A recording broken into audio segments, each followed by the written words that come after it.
কঠিন ওই বিভীষিকাময় সময়, যেই দিন আমার আপনার আপন কেউ হবে না, ওই দিন আল্লাহ পাক রব্বুল আলামিন 7 শ্রেণীর মানুষদেরকে সে আরশের ছায়া দেবেন। এই 7 শ্রেণীর মানুষ কারা আজকে আমরা জানবো ইনশাআল্লাহ। 7 শ্রেণীর মানুষদের ভিতরে প্রথম বলা হয়েছে আল ইমামুল আদিল, ন্যায় পরায়ণ শাসক, অর্থাৎ ন্যায় পরায়ণ বাদশাহ। ন্যায় পরায়ণ বাদশাহ যারা হবে তাদেরকে আল্লাহ পাক রব্বুল আলামিন আরশের নিচে ছায়া দেবেন, জায়গা দেবেন। 1 নম্বরে নিয়ে আসছেন আল ইমামুল আদিল। 1 নম্বরে যখন ন্যায়পরায়ণ বাদশার কথা বলা হয়েছে, আর এই ন্যায়পরায়ণ বাদশারা 4টা দাওয়াতি কাজ করবেন। এখন ন্যায়পরায়ণ বাদশা হোক সে সমাজের নেতা, হোক সে পরিবারের নেতা, হোক সে রাষ্ট্রীয় নেতা, যেই নেতা হোক না কেন তার দায়িত্ব 4টি কাজের দাওয়াত দেওয়া। কয়টি কাজ? 4টি কাজ। 1 নম্বর কাজ সালাতের দাওয়াত দিবে, নামাজের দাওয়াত দিবে। কয় নাম্বার? 1 নম্বর ন্যায়পরায়ণ বাদশার 1 নম্বর কাজ নামাজের দাওয়াত দিবে। 2 নম্বর যাকাত আদায়ের কথা বলবেন। মনে থাকবে তো ইনশাআল্লাহ? 2 নম্বরে কিসের কথা বলবেন? যাকাতের কথা। তাহলে ন্যায়পরায়ণ বাদশা 1 নম্বরে দাওয়াত দেবেন, নামাজের দাওয়াত দিবেন। 2 নম্বরে কিসের? যাকাত আদায় করার কথা বলবেন। 3 নম্বরে বলা হয়েছে যে যারা সৎ কাজ করে, অর্থাৎ ন্যায়পরায়ণ যারা বাদশা হবে তারা সৎ কাজের আদেশ দেবেন। 4 নম্বরে অসৎ কাজে তারা বাধা দেবেন। এটা হবে 1 নম্বরে ন্যায়পরায়ণ বাদশার এই 4টি গুণাবলী। ন্যায়পরায়ণ বাদশা কেমন তাকে তো অন্তত আমাদের চিনতে হবে, কি বলেন? না চিনলে ন্যায়পরায়ণ বাদশাকে আমরা কিভাবে বুঝবো?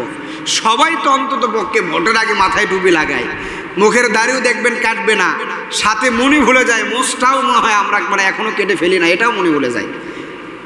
তো যাই হোক, ন্যায়পরায়ণ বাদশা যারা হবে তার 4টা গুণ থাকবে। কয়টা গুণ? 4টা গুণ। 1 নম্বরে নামাজের দাওয়াত দেবেন। 2 নম্বরে যাকাত আদায়ের কথা বলবেন, যাকাতের কথা বলবেন। 3 নম্বরে সৎ কাজে তারা আদেশ দেবেন এবং অসৎ কাজ থেকে বিরত থাকার জন্য মানুষদেরকে আহ্বান করবেন। ন্যায়পরায়ণ বাদশার 4টা গুণ থাকবে। আল্লাহ পাক রব্বুল আলামিন যে 7 শ্রেণীর মানুষদেরকে কাল কিয়ামতের দিন হাসরের ময়দানে যে 7 শ্রেণীর মানুষদেরকে আল্লাহ পাক রব্বুল আলামিন আরশের নিচে জায়গা দিবেন, তার ভিতরে 1 নম্বরে তাহলে ন্যায়পরায়ণ বাদশা। আল্লাহ পাক রব্বুল আলামিন দুনিয়াতে পয়গম্বর আলাইহিস সালাতু ওয়াস সালামদেরকে পাঠিয়ে দিয়েছেন। পয়গম্বর আলাইহিস সালাতু ওয়াস সালামরা শাসন করেছেন, তারপরে সাহাবা আজমাইনরা শাসন করেছেন, তাবিরা শাসন করেছেন। আস্তে আস্তে যুগের পরিবর্তন হতে হতে এখন কাফেররাও ক্ষমতার মসনদের চেয়ারে বসে তারা শাসন করতেছে। অনেক মুসলমান নামক নামধারী কিছু শাসন করতেছে। ইসলামের সিলেবাস লাগা, সার্টিফিকেট লাগা সব কুকর্ম ইহুদি, খ্রিস্টান আর বৌদ্ধদের দিয়ে ভরপুর করা। তাহলে 7 শ্রেণীর মানুষ আগে সর্বপ্রথম জানে নেব। 2 নম্বরে ওই যুবক যে তার যৌবনকালকে আল্লাহ পাক রব্বুল আলামিন ইবাদতের ভিতরে কাটিয়েছেন। যৌবনকালে যে যুবকটা আল্লাহর ইবাদতে কাটিয়েছেন, ওই যুবক কি করবেন? কাল কিয়ামতের দিন হাসরের ময়দানে আরশের নিচে ছায়া পাবেন। যৌবনকালটা মূলত আমরা এখন বিভিন্নভাবে কাটিয়ে দিই, হেলায় খেলায় কাটিয়ে দিতেছি, বিভিন্ন আলোক সজ্জায়। দেখবেন মানুষের যখন 60 বছর হয়ে যায়, চাকরি থেকে রিটার্ন হয়ে গেল, রিটার্ন হয়ে যাওয়ার পরে কিছু টাকা হয়তো বা সন্তানদেরকে দিয়েছে ব্যবসা বাণিজ্য করার জন্য। চাকরি থেকে রিটার্ন হওয়ার পরে সন্তানকে কয়েক লক্ষ টাকা দিয়ে একটা ব্যবসা বাণিজ্য তাকে দাঁড় করায়া দিছে। রিটার্ন হওয়ার পরে চিন্তা করতেছে বাড়িতে বসে থেকে আমি কি করব, অন্তত ব্যবসায় একটু কি করি, আমি দেখাশোনা করি। সন্তানকে গিয়ে বলে যে অন্তত পক্ষে আমি ক্যাশিয়ারের জায়গাটায় বসি, হিসাব নিকাশ করব, বাকি তুমি সব কিছু কি করবা, দেখাশোনা করবা। সন্তান তখন বলে, বাবা আপনার তো বয়স হয়ে গিয়েছে, এখন আপনার এগুলো করার দরকার নাই, আপনি বাড়িতে গিয়ে মাকে একটু সময় দেন। যখন দেখবেন বাড়িতে যায়, বাড়িতে যাওয়ার পরে বিবিকে বলে, চাকরি রিটার্ন হয়ে গেল, চিন্তা করলাম ব্যবসা বাণিজ্যই সন্তানদের সাথে একটু থাকবো, কিন্তু সন্তানরাও বলতেছে বাড়িতে সময় দেই, একটু তোমাকে এখন সময় দেই। বিবি আপনাকে ডেকে ডেকে বলবে, ভালো করে খেয়াল করবেন, যে এখন আর ওই যৌবন কাল নাই, এখন বয়স হয়ে গিয়েছে, আমার নাতি নাতনিরা আছে, এখন আর দুষ্টমি করার সুযোগ নাই, অর্থাৎ আপনি মসজিদে চলে যান, নামাজ আদায় করেন, একটু দাঁড়িয়ে রাখেন। এমনও শ্বশুর আর জামাই আছে ভাই, মনে হয় জামাইও দেখলে মনে হয় জামাই শ্বশুর আর শ্বশুরই মনে হয় শালা, কথা কন না কেন, এমন লাগে না ভাই? জামাইয়ের দাঁড়িয়ে আছে, শ্বশুর ক্লিনছে, একসাথে যাইলে মনে হবে এটা কি হয়, শ্বশুরকে মনে হয় এটা মনে হয় তার শালা হয়, এমন লাগে। কিন্তু সমাজে আছে না, অনেক মানুষ দেখবেন বয়স হয়ে যায়, শরীরের গঠন ঠিক আছে, চামড়া ঢিল হয়ে যায় নাই। তো যাই হোক, এই যে বৃদ্ধ বয়সে আপনি মসজিদে চলে গেলেন, এই বয়সে এখন আপনি কিন্তু নিজ ইচ্ছাই গেলেন না, সরকার গভর্নমেন্ট আপনাকে আর কি করলো না, প্রশ্রয় দিল না, জায়গা দিল না। ছেলের কাছে আসলেন, ছেলেও জায়গা দিল না, বিবির কাছে গেলেন, বিবিও জায়গা দিল না। বিবি এখন বলতেছে তুমি মসজিদে যাও, তাহলে বইয়ের কথায় আপনি মসজিদে যাচ্ছেন, আল্লাহকে 100 বার ডাকলে একবার কবুল হবে নাকি তার কোনো সন্দেহ আছে? কথা বলেন, সন্দেহ আছে? আল্লাহ তাআলা এখানে তো বলতে পারতো যে বৃদ্ধ বয়সে ইবাদত আমি কবুল করব, বৃদ্ধ বয়সে যারা ইবাদত করবে তাদেরকে আমি আরশের নিচে ছায়া দেব, আল্লাহ বলছেন। কথা বলেন, বলছেন। 2 নম্বরে বলা হয়েছে যারা যুবক বয়সে যে ইবাদত করবে আল্লাহ পাক রব্বুল আলামিন তাকে আরশের নিচে জায়গা দেবেন, বলেন না সুবহানাল্লাহ। তাহলে যুবক বয়সের ইবাদতের বড় দাম। আজকে অধিকাংশ যুবকরা আমরা আজকে খেলায় খেলায় সময়টা কাটিয়ে দেই। আজকে যুবকরা মোবাইলের ভিতরে এমন ভাবে আসক্ত হয়ে গিয়েছে, পর্নোগ্রাফি বলেন, মুভি বলেন। একটা কথা বলেন তো, বাংলাদেশে যতগুলো হল হয়েছে, এই হলে কি কোনো বৃদ্ধ মানুষকে পাওয়া যায়? কথা বলেন, পাওয়া যায়? স্কুল, কলেজ, ইউনিভার্সিটি আজকে যুবকরা যদি ইবাদত করত, আজকে আমার মা বোনেরা কখনো ইভটিজিং এর শিকার হতো? কথা বলেন, শিকার হতো? এই জন্য যুবক বয়সের ইবাদত আল্লাহর কাছে সবচাইতে প্রিয়। আল্লাহ পাক রব্বুল আলামিন বলছেন, বান্দা যুবক বয়সে আমি আল্লাহকে একবার ডাকবা, আমি আল্লাহ 100বার তোমার ডাকের সাড়া দেব, বলেন না সুবহানাল্লাহ। তাহলে যুবক বয়সের ইবাদতের বড় দাম। ওই যে বউ এখন আর জায়গা দিল না, মসজিদে গেছেন, ইবাদত করতেছেন। আল্লাহকে ভয় করে যারা যুবক বয়সী ইবাদত করে, দাঁড়িয়ে রাখে, এর ইবাদত আল্লাহ পাক রব্বুল আলামিন কবুল ও মঞ্জুর করে, বলেন সুবহানাল্লাহ। আর যেই সমাজের যুবকরা নামাজে হয়, যেই সমাজের যুবকরা দাঁড়িয়ে রাখে, যেই সমাজের যুবকরা মোবাইলের পর্নোগ্রাফি থেকে আসক্ত কম হয়ে দূরে সরে আসে, ওই সমাজ কোরআনের সমাজ হয়ে গিয়েছে, ওই সমাজ ইসলামের সমাজ হয়ে গিয়েছে। ওই সমাজে কোনো ইভটিজিংকারী যুবক নাই, ওই সমাজে কোনো যুবক কখনো কোনো গুনার কাজ করে না। ওই সমাজের যুবকরা সর্বদাই একটাই তাদের মাথার ভিতরে চিন্তা কৌশল থাকে, মসজিদে কখন আজান হবে, আমি মসজিদে যাব, 5 ওয়াক্ত নামাজ জামাতে আদায় করে, বলেন না সুবহানাল্লাহ। কিয়ামতের দিন হাশরের ময়দানে আল্লাহ পাক রব্বুল আলামিন বললেন, 7 শ্রেণীর মানুষদেরকে আমি কিয়ামতের দিন হাশরের ময়দানে 7 শ্রেণীর মানুষদেরকে আমি আরশের ছায়া দিব। কয় শ্রেণী? কথা বলেন। 7 শ্রেণীর মানুষদেরকে আরশের জায়গা দিবেন। ওই কঠিন কিয়ামতের দিনে বিভীষিকাময়, মা আপনার আপন হবে না, বাবা আপনার আপন হবে না, সন্তান আপনার আপন হবে না। যেই সন্তানের জন্য দুনিয়াতে সব কিছু বিসর্জন দিয়ে গেলেন, বাড়ি করলেন, গাড়ি করলেন, সম্পদ করলেন, এত টাকা পয়সা রেখে, ওই সব এত সম্পদ রেখে কাল কঠিন কিয়ামতের দিন হাশরের ময়দানে সন্তান যখন আপনার আপন হবে না, ওই দিন, যেই দিন আপন হবে না, সেই দিন আল্লাহ পাক রব্বুল আলামিন বলছেন, বান্দারে ওই কঠিন কিয়ামতের দিনের দৃশ্যটা এমন হবে, আমি 7 শ্রেণীর মানুষদেরকে আরশের নিচে ছায়া দেব। সেই 7 শ্রেণীর মানুষের 1 নাম্বার মানুষ হবে ন্যায়পরায়ণ বাদশা আল ইমামুল আদিল। আল ইমামুল আদিল ন্যায়পরায়ণ যারা বাদশা হবে, কাল কঠিন কিয়ামতের দিনে হাসরের ময়দানে ন্যায়পরায়ণ বাদশাদেরকে আমি আল্লাহ পাক রব্বুল আলামিন আরশের নিচে জায়গা দেব। কয় শ্রেণী? কথা বলেন, 7 শ্রেণী। 1 নাম্বার আল ইমামুল আদিল। 2 নম্বরে বলা হয়েছে ওয়াশাব্বু নাশাআ ফি ইবাদাতি রাব্বি, যুবক বয়সের ইবাদত আল্লাহ পাক রব্বুল আলামিনের কাছে এত প্রিয় ইবাদত। যুবক বয়সে যারা ইবাদত করে আল্লাহ পাক রব্বুল আলামিন যুবক বয়সের ইবাদত সবচেয়ে বেশি কবুল করে নেন। বলছো বান্দা বৃদ্ধ হয়ে গেলে তুমি মসজিদে যাবে তা না, যুবক বয়সে মসজিদে যাও, যুবক বয়সে আমার ইবাদত করো।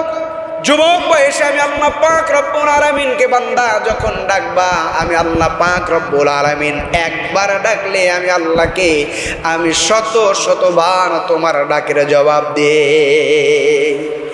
3 নম্বরে বলা হয়েছে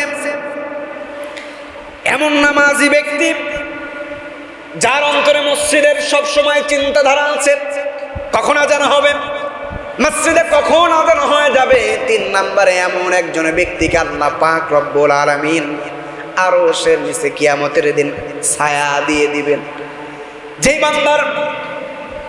যেই ব্যক্তির সর্বদাই মসজিদের সঙ্গে সম্পর্ক হয়ে যায়, আল্লাহ পাক রব্বুল আলামিন ওই বান্দাকে কিয়ামতের দিন হাসরের ময়দানে আরশের নিচে জায়গা দিয়ে দিবে।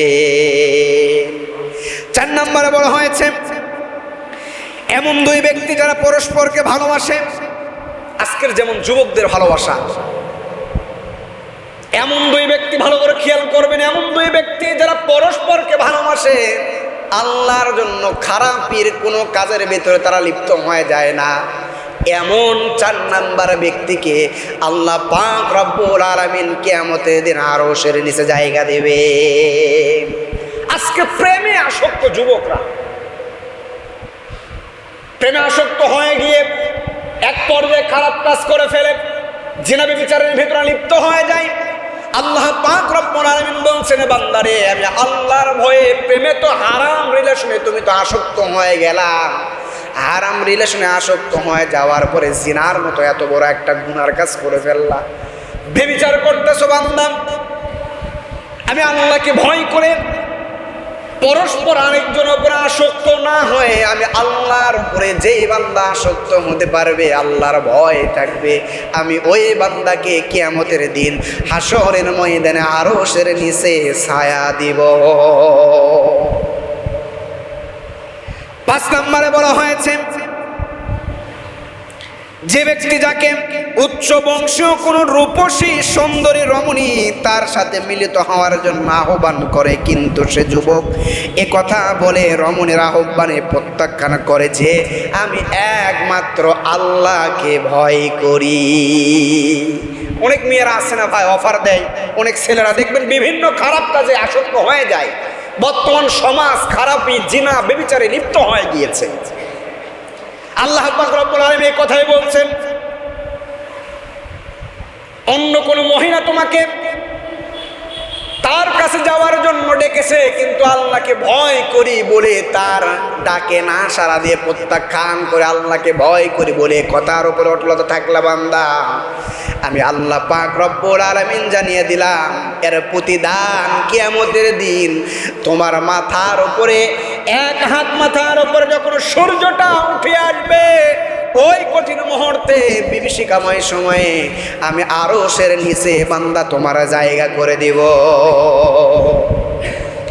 6 নম্বরে বলা হয়েছে যে ব্যক্তি গোপনে দান করেন। হাদিসের ভিতরে আবারও বলা হয়েছে প্রকাশ্য দান করার কথাও বলা হয়েছে। প্রকাশ্যে এমনভাবে দান করতে হবে যে আপনার দান দেখে আরেকজন যেন উৎসাহ পায়। 6 নম্বরে বলা হয়েছে যে ব্যক্তি গোপনে দান করেন, ওই ব্যক্তির প্রতিদান আমি আল্লাহ পাক রব্বুল আলামিন হাসরের ময়দানে ওই বিভীষিকাময় সময়ে ওই ব্যক্তির জায়গাটাও আমি আরশের নিচে জায়গা করে দেব। 7 নম্বরে বলা হয়েছে যে ব্যক্তি একান্ত নির্জনে আল্লাহর স্মরণে চোখের অশ্রু ফেলে। অনেক ব্যক্তি আছে দেখবেন নির্জনে গিয়ে কত গুনাহ করে ফেলেছে। নির্জনে যাওয়া, নির্জনে গভীর একটা সময়ে গভীর রাত্রিতে দেখবেন অনেক মানুষ আছে মসজিদের দরজা যদি লাগিয়ে দেওয়া থাকে, বারান্দায় এসে তাহাজ্জুদের নামাজ পড়ে আউমাউ করে কান্না করে। অথচ জঙ্গলের গহীন জায়গায় গিয়ে, আগের জামানার মানুষগুলো জঙ্গলের গহীন এক জায়গায় গিয়ে নামাজ আদায় করে আল্লাহর কাছে মোনাজাত করে দোয়া করতেন। এই জন্য আল্লাহ পাক রব্বুল আলামিন বলে দিয়েছেন 7 নম্বরে যে ব্যক্তি একান্ত নির্জনে আল্লাহর স্মরণে চোখের অশ্রু প্রবাহিত হয়, আমি আল্লাহ পাক রব্বুল আলামিন ওই ব্যক্তিকেও কিয়ামতের দিন হাসরের ময়দানে আরশের নিচে জায়গা করে দিব।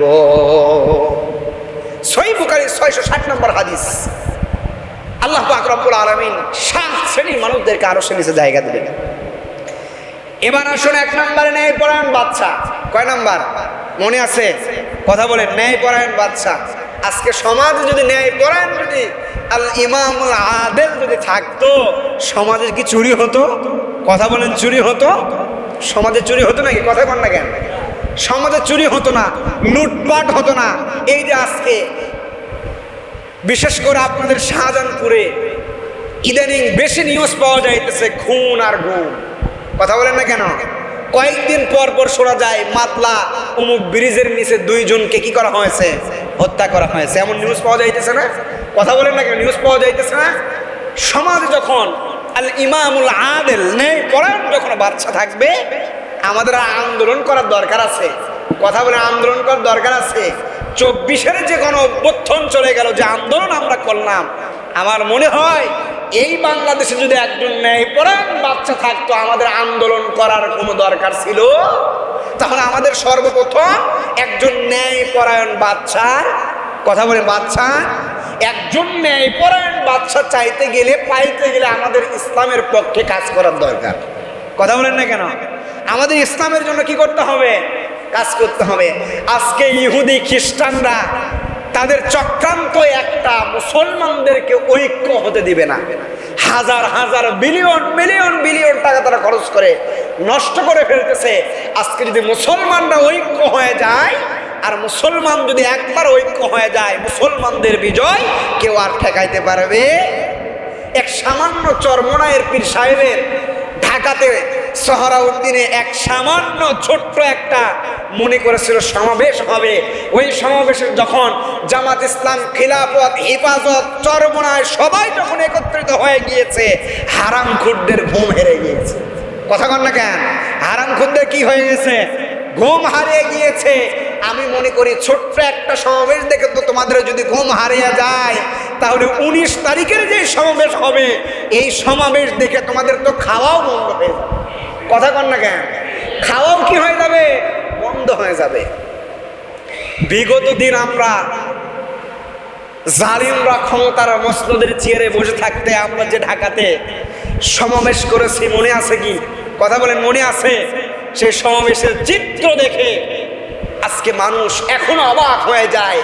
আর আজকের খোলা ময়দানের সমাবেশের চিত্র কেমন হতে পারে একবার ভাবুন। সম্মানিত ভাইরা আমার, তাহলে ন্যায়পরায়ণ বাদশা, ন্যায়পরায়ণ বাদশার কথা বলতে গেলে হযরত ওমর রাদিয়াল্লাহু তাআলা আনহুর কথা মনে পড়ে যায়। হযরত ওমর রাদিয়াল্লাহু তাআলা আনহু কেমন ভাবে শাসন করেছেন? হযরত ওমর রাদিয়াল্লাহু তাআলা আনহু কেমন ভাবে শাসন করলেন, রাষ্ট্র পরিচালনা করলেন? সে ওমর রাদিয়াল্লাহু তাআলা আনহু এমন ভাবে রাষ্ট্র পরিচালনা করেছেন, হযরত ওমর রাদিয়াল্লাহু তাআলা আনহু নিজের সন্তানরা যদি কোনো দোষ করত, সন্তানকেও হযরত ওমর রাদিয়াল্লাহু তাআলা আনহু ছেড়ে দিতেন। আল্লাহ রাসূল সাল্লাল্লাহু আলাইহি ওয়াসাল্লামের দরবারে একটা মেয়ের বিচার এসেছে, মেয়েটা চুরি করেছে। আচ্ছা বলেন তো, ইসলামের নিয়ম কি? যে কেউ যদি চুরি করে তার হাত কাটার নিয়ম, এটা ইসলামে আছে না নাই? কথা মনে আছে না নাই? ইসলাম যখন প্রতিষ্ঠিত হয়ে যাবে, যখন কায়েম হয়ে যাবে, এগুলো নিয়ম জারি থাকবে। আমার মনে হয় একটা চোরকে যদি হাত কাটা দেওয়া হয়, ওই চিন্তা করবে প্রয়োজনে ভিক করে খাম, তাও চুরি করবে যাম না। কথা কর না কেন? এ কথা মনে করবে না? প্রয়োজনে ভিক করে খাম, তারপরে চুরি কর্ম না, কারণ হাত থাকলে ভাই অনেক কিছু হয়। বাম হাত দিয়ে সব কিছু করতে পারবেন, ডান হাত যখন কাটে দিবে করতে পারবেন? কথা বলে পারবেন? তাহলে হযরত মুহাম্মদ রাসূলুল্লাহ সাল্লাল্লাহু আলাইহি ওয়াসাল্লামের কাছে যখন চুরির বিচার আসতো, আসার পরে রাসূলুল্লাহ সাল্লাল্লাহু আলাইহি ওয়াসাল্লাম সিদ্ধান্ত নিয়ে ফেললেন মেয়েটির হাত কেটে ফেলবেন। সাহাবা আজমাইনগণ বলতেছেন, ইয়া রাসূলুল্লাহ, ইয়া হাবিবাল্লাহ, একটা মহিলা চুরি করেছে, তার হাত না কাটাই ভালো। আল্লাহ রাসূল সাল্লাল্লাহু আলাইহি ওয়াসাল্লাম সাহাবা আজমাইনদের কথার উত্তর দিতেছেন, ও আমার সাহাবীরা, আজকে যদি অমুকের মেয়ে না হয়ে আমার মেয়ে ফাতিমাও যদি চুরি করত, আমি রাসূল আমার মেয়ের হাত কাটতে আমি এক সেকেন্ডও কোনো কিছু মনে করতাম না। সুবহানাল্লাহ কইবেন না? এই ছিল হযরত মুহাম্মদ রাসূলুল্লাহ সাল্লাল্লাহু আলাইহি ওয়াসাল্লামের শাসন। তারপরে রেখে গেলেন হযরত ওমর, যে ওমরের চাইতে মদিনাতে শক্তিশালী আর কেউ ছিল? কথা বলেন, ছিল?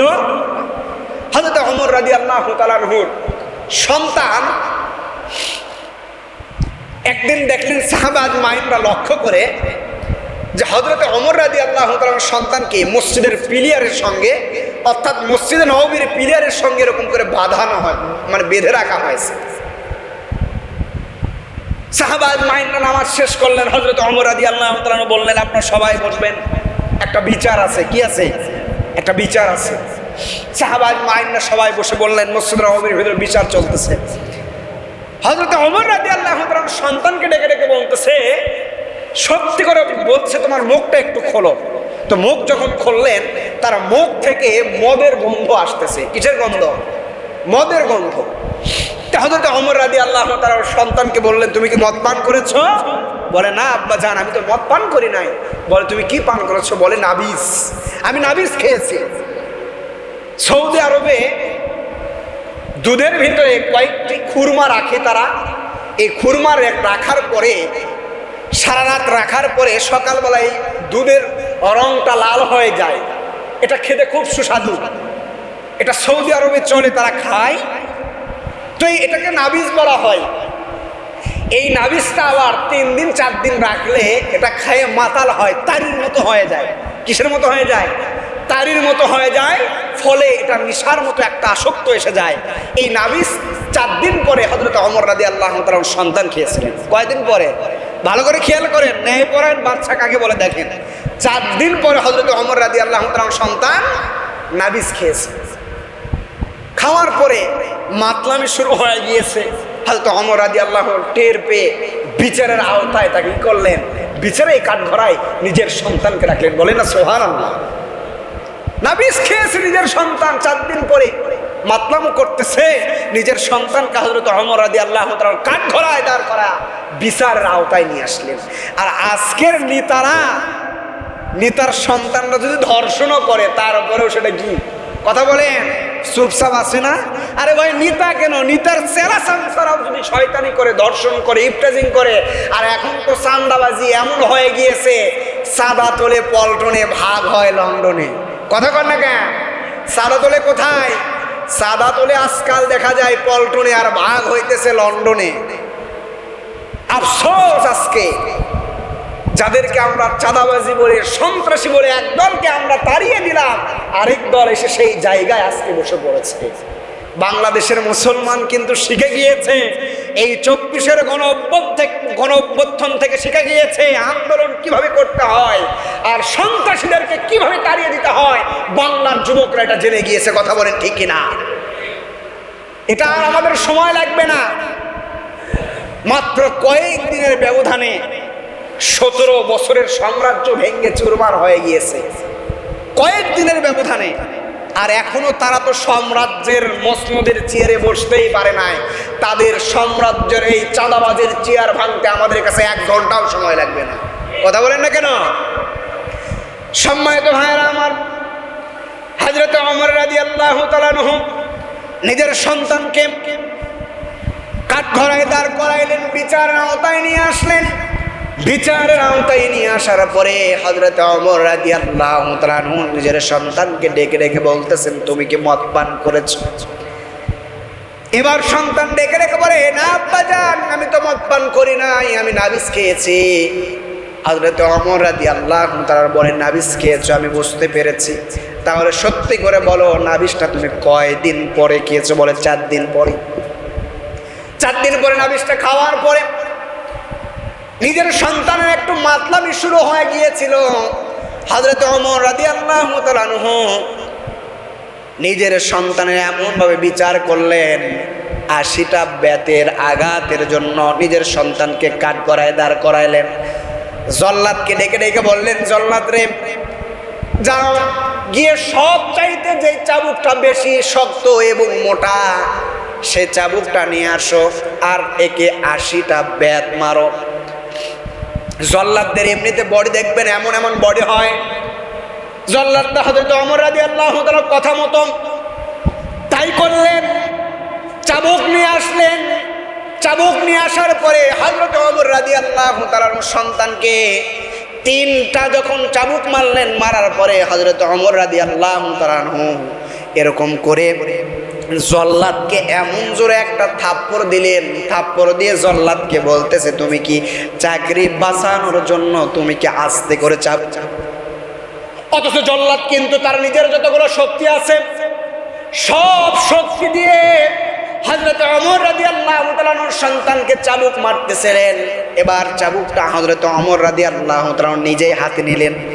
নিজে হাতে নেওয়ার পরে ভালো করে খেয়াল করবেন যে আমার মদিনার ভিতরে সবচাইতে শক্তিশালী ছিলেন সেই ওমর যখন চাবুকটা নিয়েছেন, চাবুকটা নেওয়ার পরে জল্লাদকে ডেকে ডেকে উদ্দেশ্য করে বলতেছে, জল্লাদ রে, তুমি যে 3টা চাবুক মেরেছো, আমার কাছে 3টা চাবুক মনে হয় নাই। আমি মনে করলাম একটা চাবুক হয়েছে, 3টার পরিবর্তে একটা ধরলাম। একটা মনে করে হযরত ওমর রাদিয়াল্লাহু তাআলা আনহু দ্বিতীয় থেকে চাবুক মারতে শুরু করলেন। 2টা চাবুক মারে, 3টা চাবুক মারে। নিজের সন্তানকে এত জোরে জোরে চাবুক মারলেন, এমন জোরে জোরে চাবুক মারা দেখে নিজের বিবি আর সইতে পারল না। মা সহ্য করতে পারলেন না, মা দৌড় দিয়ে আসলেন, এসে বলে, ওগো ওমর, সন্তানকে আর মাইরেন না, সন্তানকে ছেড়ে দেন। কয়েকটা চাবুকের পরিবর্তে আমি আল্লাহর রাস্তায় এক একটা করে উট আমি আল্লাহর রাস্তায় কোরবান করে দিব। হযরত ওমর রাদিয়াল্লাহু তাআলা শুনলেন না। রাষ্ট্র পরিচালনা করতে গিয়ে হযরত ওমর রাদিয়াল্লাহু তাআলা নিজের সন্তানকেও ছাড় দেয় নাই। আর আজকের নেতাগুলো নিজের সন্তান তো দূরের কথা, সেলা শামসেদের পর্যন্ত খুন করার পরেও ওয়াপিল্লি ঘুরে বেড়ায়, তারপরেও তাদের কোনো রিয়াকশন হয় না। 7 শ্রেণীর মানুষরা যে আরশের নিচে জায়গা পাবেন, 1 নম্বরে ন্যায়পরায়ণ বাদশা। আর এই ন্যায়পরায়ণ বাদশা যারা হবেন, হযরত ওমর রাদিয়াল্লাহু তাআলা এমন ন্যায়ভাবে শাসন করেছেন। হযরত ওমর রাদিয়াল্লাহু তাআলা এমনভাবে শাসন করেছেন, নিজের সন্তানকেও ছাড় দেয় নাই। আর বিশ্ব নবী বললেন, আমি আমার অন্যর মেয়ে না হয়ে আমার মেয়ে যদি চুরি করতো, আমার মেয়ের হাত কেটে দিতে আমি 1 সেকেন্ডেও কোনো কিছু ভাবতাম না। এই হবে রাষ্ট্র পরিচালনা। ইসলামের যারা রাষ্ট্র পরিচালনা করবে, ইসলাম যখন ক্ষমতায় আসবে, আসার পরে ইসলামী আন্দোলনের মানুষরা যখন রাষ্ট্র পরিচালনা করবেন, সমাজের ভিতরে লুটপাট থাকবে না, সমাজের ভিতরে জিনা বিচার থাকবে না, সমাজের ভিতরে কোনো মানুষ এরকম করে রাত্রেবেলা জেগে জেগে নিজের মাল সম্পদকে পাহারা দিতে হবে না। ইসলাম ক্ষমতায় আসার পরে ইসলামী আন্দোলনের এক দলের মানুষ থাকবে, রাত জেগে জেগে হযরত ওমর রাদিয়াল্লাহু তাআলার মতো অন্যর সম্পদ মালগুলো তারা পাহারা দিবে। বলেন না সুবহানাল্লাহ। এটাই হবে ইসলামী আন্দোলনের খিলাফত। খিলাফত কাকে বলে? হযরত ওমর রাদিয়াল্লাহু তাআলার খিলাফতের সময় একটা চুরি হয় নাই, কোনো ব্যভিচারী হয় নাই। হযরত ওমর রাদিয়াল্লাহু তাআলা এমন ভাবে শাসন করেছেন, নিজের সন্তানকেও ছাড় দেয় নাই। চিন্তা করেন, হযরত ওমর রাদিয়াল্লাহু তাআলা কি পারতেন না তার সন্তানকে মাফ করে দিতে? কথা বলেন না কেন, পারতেন না? হযরত ওমর রাদিয়াল্লাহু তাআলার সন্তানটা একটা দোষ করার পরে আমর ইবনুল আস 80টা বেত মারার পরে, এই 80টা বেত যে মারছেন, এটা গোপনে মারছিলেন। কিসে? কথা বলেন না কেন, গোপনে মারছেন। হয়তো ওমর রাদিয়াল্লাহু তাআলা বলতেছে, না এটা চলবে না, আমার সন্তান বলে তুমি গোপনে তাকে আঘাত করবা, চলবে না। আমার সন্তান যেমন প্রকাশ্য দিবালয়ে একটা খারাপ কাজ করেছে, আমার সন্তানকে প্রকাশ্যে দিবালয়ে আমি আবারও কি করব, প্রকাশ্যে মারবো। গোপনে মারছে, আবার ডেকে নিয়ে এসে মেয়েদের আঘাত করছে। হযরত ওমর রাদিয়াল্লাহু তাআলার সিস্টেম এটাই ছিল, তার শাসন এটাই ছিল। আর আজকে আমরা শাসন করি কিভাবে? আজকে তো শাসন না ভাই, আজকে শোষণ। কথা বলেন না কেন? আজকে দেশটা শোষণ করে খাইতেছে। আজকে কেউ চায় না দেশকে শাসন করতে। হযরত ওমর রাদিয়াল্লাহু তাআলা এই ছিল, দিস ইজ ইনসাফ সিস্টেম অফ দা ওমর। হযরত ওমর রাদিয়াল্লাহু তাআলা এই ছিল ইনসাফ, এই ছিল জীবন ব্যবস্থা। হযরত ওমর রাদিয়াল্লাহু তাআলা প্রয়োজনে কাউকে পরোয়া করেন নাই, সন্তানকে পরোয়া করে। 2 নম্বরে তাহলে বলা হইল, ব্যাখ্যা দিতেছি। 2 নম্বরে বলা হয়েছে কি, যুবক বয়সের ইবাদত আল্লাহ পাক রব্বুল আলামিনের কাছে সবচাইতে প্রিয়। যুবক বয়সের ইবাদত আল্লাহ পাক রব্বুল আলামিন কবুল করবেন। আল্লাহ পাক রব্বুল আলামিন বলছেন, যুবক বয়সে কেউ যদি আমি আল্লাহ পাক রব্বুল আলামিনকে একবার ডাক দেয়, আমি আল্লাহ পাক রব্বুল আলামিন শত শতবার ওই বান্দার জবাব দিয়ে থাকি। যুবক বয়সের ইবাদত আল্লাহ পাক রব্বুল আলামিন কবুল করে নেয়। কাল কিয়ামতের দিন হাসরের ময়দানে কঠিন ওই বিভীষিকাময় সময়ে মা যখন আপনার আপন হবে না, বাবা যখন আপনার আপন হবে না, ওই কঠিন কিয়ামতের দিন হাসরের ময়দান আল্লাহ পাক রব্বুল আলামিন আরশের নিচে যে যায় 2 নম্বরে যাদেরকে ছায়া দেবেন, এই 2 নম্বরে হইল যুবক বয়সে যারা আল্লাহর ইবাদত করে। কি করে? কথা বলেন না কেন? যুবক বয়সে আল্লাহর ইবাদত করে। যুবক বয়সে আল্লাহ পাক রব্বুল আলামিন ইবাদতের কথা বললেন। যুবক বয়সে ইবাদত করতে হবে, এই জন্য এর ভূমিকা রাখতে গেলে বাবাদের 1 নম্বরে ভূমিকা রাখতে হবে। বৃদ্ধ হয়ে গিয়েছেন, মসজিদে আসেন, নামাজ আদায় করেন, আপনার সন্তান যুবক। আপনার বিবির বয়স হয়ে গিয়েছে 60 বছর 80 বছর, আপনি হজে গিয়েছেন, নিজের বিবিকে হজ করাইছেন। এই জন্য আপনার বিবিকে 60 বছরের বিবিকে আপনি বোরকা পরান, কিন্তু আপনার বাড়িতে 15 বছরের 20 বছরের তরতাজা যুবতী একটা মেয়ে আছে, তাকে আপনি বোরকার জন্য কখনো বলেন না। আছে না ভাই? কথা বলেন না কেন? আরে ভাই, বুড়ির দিকে কেউ তাকায়, কথা কয় না ভাই, খারাপ লাগতেছে। মেয়ে ভাই যখন বয়স হয়ে যায় কেউ তাকাই না, কথা বলেন না কেন? আপনার মেয়ে এখন যুবতী, বয়স হয়ে গিয়েছে 15 বছর 20 বছর, আপনার বিবিকে বোরকা পরানোর আগে আপনার মেয়েকে বোরকা পরানো দরকার। কথা বলেন না কেন? আপনি মসজিদে আসেন, আপনার দায়িত্ব আপনার সন্তানকে মসজিদে নিয়ে আসা। আপনি ভাবতেছেন আপনার সন্তানকে আপনি দাওয়াত দিলেন না, আল্লাহ তাআলা ছেড়ে দিবে, একটু পরে আসতেছে, কোরআনের রেফারেন্স নেই। মসজিদে আপনি আসলেন, কিন্তু আপনার সন্তানকে আপনি মসজিদে নিয়ে আসলেন না, নামাজের জন্য বললেন না। আপনার বিবিকে পর্দা করাইতেছেন, বোরকা পরাইতেছেন, কিন্তু আপনার মেয়েকে আপনি বোরকা পরার জন্য একবারও আপনার মেয়েকে আপনি বলেন না। আল্লাহ পাক রব্বুল আলামিন বলছেন, কাল কিয়ামতের দিন হাসরের ময়দানে বাবা যদি জান্নাতে যায় বা জাহান্নামে যায়, যেখানেই যাক না কেন, আল্লাহ পাক রব্বুল আলামিন কোরআনুল কারীমের ভিতরে কত সুন্দর করে জানিয়ে দিলেন, ও রব্বানা আরিনাল্লাযাইনি আযাল্লানা মিনাল জিন্নি ওয়াল ইনসি নাজআলাহুমা তাহতা আকদামিনা লিয়াকুনা মিনাল আসফালিন। আল্লাহ পাক রব্বুল আলামিন কত সুন্দর করে জানিয়ে দিলেন, কিয়ামতের দিন হাসরের ময়দানে আপনি মসজিদে এসেছেন, বৃদ্ধ হয়ে গিয়েছেন, কিন্তু আপনার সন্তানকে আপনি মসজিদে আসার জন্য একবারও বলেন নাই। আপনার বিবিকে পর্দা করাইছেন, বোরকা পরিয়েছেন, কিন্তু আপনার মেয়েকে আপনি একবারও বোরকা পরার জন্য বলেন নাই। ওই সন্তান আর ওই মেয়ে কিয়ামতের দিন ডেকে ডেকে বলবে, ওই বাবারে ডাকো, ওই মারে ডাকো, যারা দিনের পথে চালাই নাই, আজকে পায়ের তলায় রেখে তাদেরকে আমরা জাহান্নামে যেতে চাই। কি করবেন ওই দিনে? কথা কন, কোনো কিছু করার আছে? কথা বলেন না কেন? আল্লাহ পাক রব্বুল আলামিন বলেন রব্বানা আরিনাল্লাযাইনি আযাল্লানা মিনাল জিন্নি ওয়াল ইনসি নাজআলহুমা তাহতা আকদামিনা।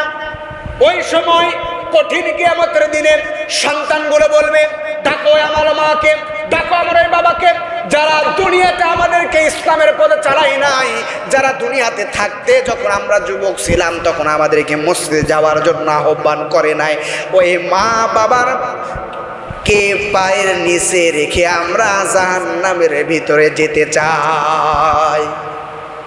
ইসলামের বিধান হলো সন্তানের যখন 7 বছর হয়ে যাবে নামাজের জন্য তাগিদ দিতে হবে। ওই যে ন্যায় পরায়ণ বাচ্চার কথা বললেন, ন্যায় পরায়ণ বাচ্চার কয়টা কাজ মনে আছে নাকি? কথা বলেন কয়টা কাজ?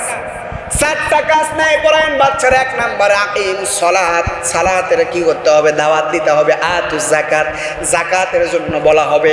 তারপরে 3 নম্বরে ন্যায় পরায়ণ বাচ্চা 4টা দাওয়াত দিবে।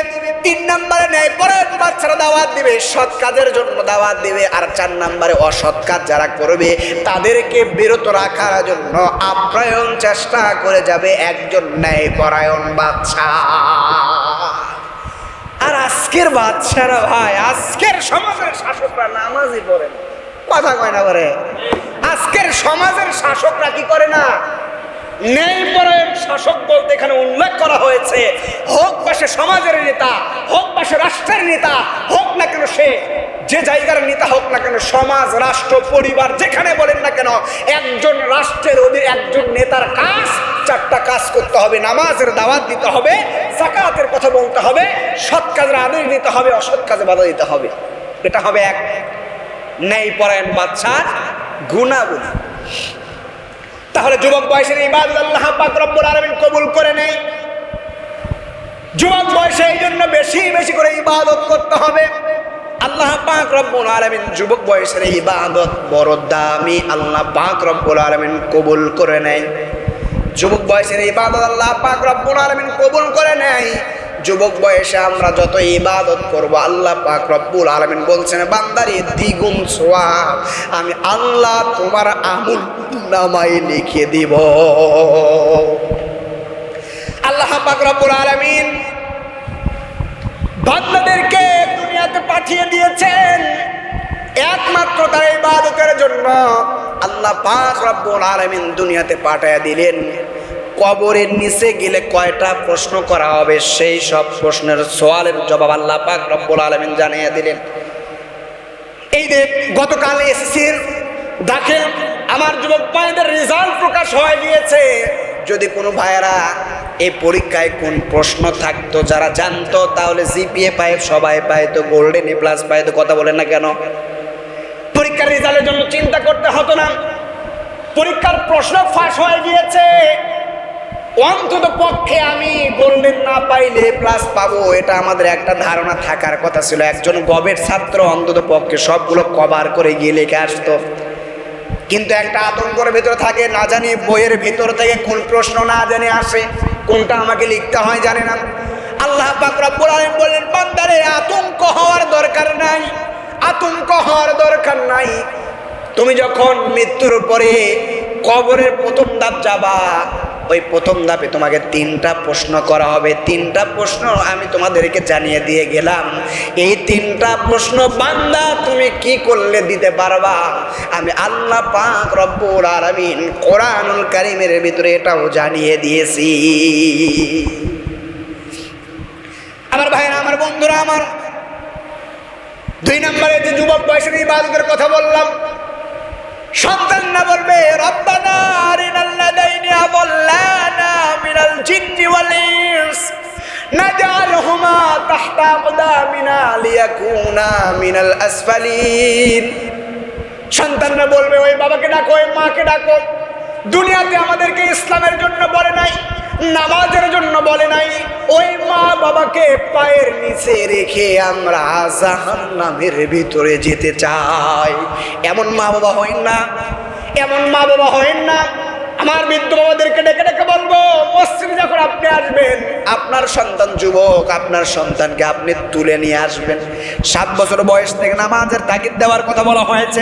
10 বছর বয়স যখন হয়ে যাবে সন্তানের, আল্লাহ পাক রব্বুল আলামিন জানিয়ে দিলেন 10 বছর হওয়ার পরে তোমার সন্তানকে শাসন করো, শাসন করে করে তোমার সন্তানকে নামাজি বানাও, শাসন করে নামাজি বানাও। নামাজের এত দাম, এত গুণ। জান্নাতের প্রথম চাবি তো নামাজ। নামাজ ছাড়া জান্নাতে কেউ প্রবেশ করতে পারবে? কথা বলেন না কেন পারবে? অনেকেই বলে সমাজের ভেতরে আমি ইমানদার, বলে 1-2 ওয়াক্ত নামাজ কাজা হইলে কি হবে, আমি কি ইমানদার হতে পারি না? কথা বলেন না কেন? লা ঈমান লিমান লা সালাতা লাহু, আল্লাহ রাসূল বলেন যার ভিতরে নামাজ নাই তার ভিতরে কি নাই? কথা কয় না, তার ভিতরে কি নাই? ঈমান নাই। তাহলে আপনি ইমানদার দাবি করেন কিভাবে? লা ঈমান লিমান লা সালাতা লাহু, নবীজি বলে দিয়েছেন যার ভিতরে নামাজ নাই তার ভিতরে ঈমান নাই। এই জন্য ন্যায়পরায়ণ বাচ্চা, ন্যায়পরায়ণ শাসক আপনি নিজে নিজে আপনি একটু মাথার ভেতরে একটু সময় কথাটা নিয়ে আপনি চিন্তা করেন, ন্যায়ের পক্ষে কারা আর ন্যায়ের বিপক্ষে কারা, সৎ কাজে কারা আদেশ করার, অসৎ কাজে কারা বাধা দেয়। আমি আপনাদেরকে আজকে বলে দেবো আমার প্রিয় ভাইরা, ন্যায়পরায়ণ বাচ্চা যারা চাই এখনো সময় আছে আমার সোনার বাংলাদেশে ন্যায়পরায়ণ বাচ্চাদেরকে মসনদের চেয়ারে বসে দেওয়া। নামাজের দাওয়াত কারা দেয় ভালো করে খেয়াল করবেন। আমাদের সিলেবাসের ভিতরে সর্বপ্রথম নামাজ, হাদিস অধ্যয়ন, কোরআন অধ্যয়ন। নামাজ আপনি কয় ওয়াক্ত জামাতে পড়েছেন সেটা লিখতে হবে, এগুলো আমাদের সিলেবাস। আজকে আমাদেরকে বলা হয়েছে রাজাকার, সন্ত্রাসী, জঙ্গি, আরো অন্যান্য কত বাকি ইত্যাদি। কথা বলেন না কেন? আমার প্রিয় বন্ধুগণ ভালো করে খেয়াল করবেন। আরশের নিচে 7 শ্রেণীর মানুষদেরকে আল্লাহ পাক রব্বুল আলামিন কিয়ামতের দিন হাশরের ময়দানে 7 শ্রেণীর মানুষদেরকে আল্লাহ পাক রব্বুল আলামিন জায়গা দিবেন। অনেকেই শোনেন নাই, সর্বশেষ বলে ফিনিশিং করে দিব। 7 শ্রেণীর মানুষদের ভিতরে আল্লাহ পাক রব্বুল আলামিন সর্বপ্রথম বলছেন আল ইমামুল আদিল, 1 নম্বর ন্যায়পরায়ণ বাচ্চা। আর ন্যায়পরায়ণ বাচ্চার গুণ আল্লাহ পাক রব্বুল আলামিন স্পেশালি বলে দিয়েছেন। ন্যায়পরায়ণ বাচ্চা যারা হবে নামাজের দাওয়াত দিবে, যাকাত আদায়ের কথা বলবে, সৎ কাজে আদেশ করবে। 4 নম্বরে অসৎ কাজে তারা বাধা দিবে। এবার 2 নম্বরে আল্লাহ পাক রব্বুল আলামিন বললেন আরশের নিচে 2 নম্বরে যাদেরকে আমি ছায়া দিব, এই 2 নম্বরে হবে যুবক। ওই যুবক যারা নিজের যৌবন কালটা ইবাদতের ভিতর দিয়ে কাটিয়েছে। 3 নম্বরে আল্লাহ পাক রব্বুল আলামিন বললেন এমন নামাজি ব্যক্তি যার অন্তরে মসজিদগুলোর সাথে লটকানো থাকে, এমন নামাজি ব্যক্তিকে আল্লাহ পাক রব্বুল আলামিন কিয়ামতের দিন হাশরের ময়দানে আরশের নিচে এমন মানুষদেরকে আল্লাহ পাক রব্বুল আলামিন ছায়া দিবে। এমন কথা বলা হয়েছে মসজিদের যে ময়লাগুলো আছে, মসজিদের সঙ্গে মুহাব্বত যখন আপনার হয়ে যায়, শুধু মুয়াজ্জিন না, অনেক মানুষের দেখবেন মসজিদের সঙ্গে এত মুহাব্বত, নামাজে আসে যে দিক দিয়ে আসতেছে 2-1টা ময়লা যদি থাকে, মুয়াজ্জিনকে মসজিদের মুয়াজ্জিন খাদিমদেরকে কখনো বলে না এখানে ময়লা আছে, দেখবেন নিজ দায়িত্বে ময়লাগুলো তিনি কিন্তু ফেলে দেয়। আল্লাহ পাক রব্বুল আলামিন জানিয়ে দিলেন মসজিদের সঙ্গে যখন তোমার মুহাব্বত হয়ে যাবে, মসজিদের যেইগুলো ময়লাগুলো ঝাড়ু দিয়ে তুমি ফেলে দিবা, ও বান্দা আমি জানিয়ে দিলাম ময়লার প্রতিটি ময়লার বিনিময়ে আমি আল্লাহ পাক রব্বুল আলামিন তোমার আমল নামায় সওয়াব দিয়ে দিব। বালির কোনা গুনতে পারবেন? কথা বলে গুনতে পারবেন? একটা মসজিদ যখন পরিষ্কার করা হয়, এই মসজিদের ভিতরে আপনাদের পায়ে পায়ে কতগুলো বালির কণা আসে গুনতে পারবেন? কথা বলেন না কেন? গুনতে পারবেন? আপনারা সবাই ঘুমাইছেন নি ভাই? বালির কোণার, প্রত্যেকটা বালির কোণার বিনিময়ে আমি আল্লাহ পাক রব্বুল আলামিন তোমার আমল নামায় সওয়াব দিয়ে দিব। 4 নম্বর আল্লাহ পাক রব্বুল আলামিন বলছেন এমন 2 ব্যক্তি যারা পরস্পরকে ভালোবাসে, যেমন প্রেম, বাংলা ভাষায় বলতেছে যেমন প্রেম ভালোবাসা। একটা মেয়ে একটা ছেলেকে ভালোবাসে আল্লাহর জন্য, তারা একত্রিত হয় নাই, খারাপ কাজ করে না, জিনা ব্যভিচারের কাজের ভিতরে লিপ্ত হয় না, আল্লাহ পাক রব্বুল আলামিন ওই ব্যক্তিকে আরশের নিচে জায়গা দিয়ে দিবে। 5 নম্বর আল্লাহ পাক রব্বুল আলামিন বললেন যে ব্যক্তি যাকে উচ্চ বংশ কোন রূপসী কোন সুন্দরী রমণী তার সাথে মিলিত হওয়ার জন্য আহ্বান করে, কিন্তু সে যুবক এ কথা বলে রমণীর আহ্বান প্রত্যাখ্যান করে যে আমি একমাত্র আল্লাহকে ভয় করি, ওই যুবককে আল্লাহ পাক রব্বুল আলামিন আরশের নিচে জায়গা দিবে। বেশিরভাগ কথা কিন্তু যুবকদের কথা বলা হয়েছে। 6 নম্বর আল্লাহ পাক রব্বুল আলামিন জানিয়ে দিলেন, যে ব্যক্তি এমন যে গোপনে দান করে, আল্লাহ পাক রব্বুল আলামিন গোপনে দানকারীকে পছন্দ করেন। আপনার হালাল রিজিক থেকে যদি আপনি গোপনে দান করেন, আল্লাহ পাক রব্বুল আলামিন এই দানকে আপনার আল্লাহ পাক রব্বুল আলামিন কবুল করে নেবেন। গোপনে দান করার কথা বলতে বোঝানো হয়েছে সূরাতুল মুনাফিকুনের 10 নম্বর আয়াতের ভিতরে আল্লাহ পাক রব্বুল আলামিন কত সুন্দর করে দানের বিষয় আল্লাহ পাক রব্বুল আলামিন জানিয়ে দিয়েছেন, ওয়া আনফিকু মিম্মা রাযাকনাকুম মিন ক্বাবলি আন ইয়াতিয়া আহাদাকুমুল মাউতু ফায়াকুলা রাব্বি লাউলা আখখারতানি ইলা আজালিন করিব ফাআসাদ্দাকা ওয়া আকুন মিনাস সলিহিন। আল্লাহ পাক রব্বুল আলামিন কত সুন্দর করে জানিয়ে দিলেন, ওয়া আকিমুস সালাত ওয়া আনফিকু মিম্মা রাযাকনাকুম মিন ক্বাবলি আন ইয়াতিয়া আহাদাকুমুল মাউত। আল্লাহ পাক রব্বুল আলামিন কত সুন্দর করে জানিয়ে দিলেন, আমি তোমাদেরকে যে রিজিক দিয়েছি তা থেকে আল্লাহর হুকুম অনুযায়ী ব্যয় করো, এর আগে যে তোমাদের কারো মৃত্যু এসে যাবে। তখন বলবে, হে আমার প্রতিপালক, তুমি আমাকে কিছু কালের জন্য সুযোগ দিলে না কেন? তাহলে আমি দান সদকা করতাম এবং নেক লোকদের অন্তর্ভুক্ত হয়ে যেতাম। আল্লাহ পাক রব্বুল আলামিন কত সুন্দর করে জানিয়ে দিয়েছেন, ও বান্দা, তুমি আমাকে বলবা আমাকে আপনি সময় দিলেন না, তাহলে তো আমি অন্তত পক্ষে নেক বান্দাদের অন্তর্ভুক্ত হয়ে যেতাম। এমন সময় আপনি আমাকে কেন দিলেন না? আল্লাহ পাক রব্বুল আলামিন তার আগে আয়াতের ভিতরে মুনাফিকুনের ভিতরে 10 নম্বর আয়াতের ভিতরে কত সুন্দর করে জানিয়ে দিলেন, ওয়া আনফিকু মিম্মা রাযাকনাকুম মিন ক্বাবলি আন ইয়াতিয়া আহাদাকুমুল মাউত। ও বান্দা, তোমার মওত আসার আগেই আমি আল্লাহর রাস্তায় ব্যয় করো। আমি যা রিজিক দিয়েছি বান্দা, এই রিজিক থেকে আমি আল্লাহর রাস্তায় যদি বান্দা ব্যয় করতে পারো, আমি আল্লাহ পাক রব্বুল আলামিন আরশের নিচে কিয়ামতের দিন তোমার জায়গা করে দিব।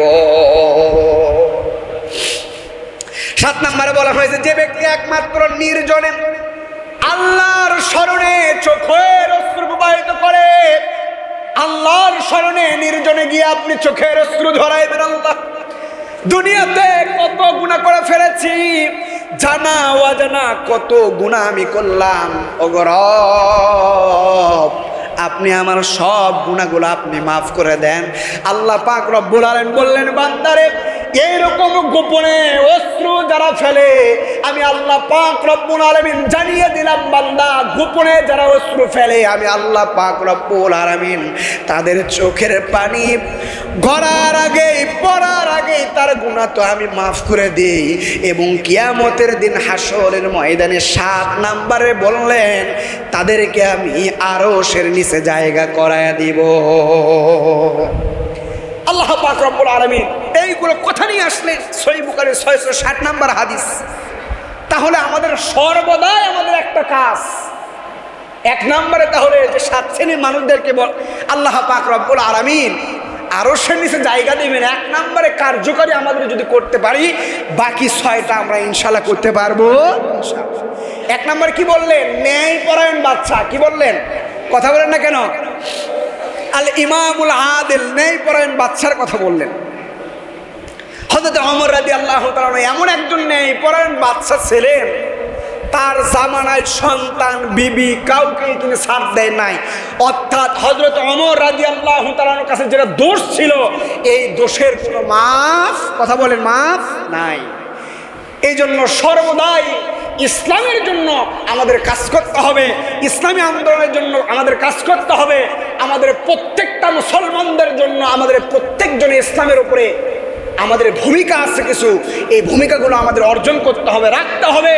সমাজের প্রত্যেকটা ঘরে ঘরে ইসলামী আন্দোলনের কোরআনের দাওয়াত আল্লাহ পাক রব্বুল আলামিন যেন আমাদেরকে দেওয়ার তৌফিক দেয় বলে আমিন।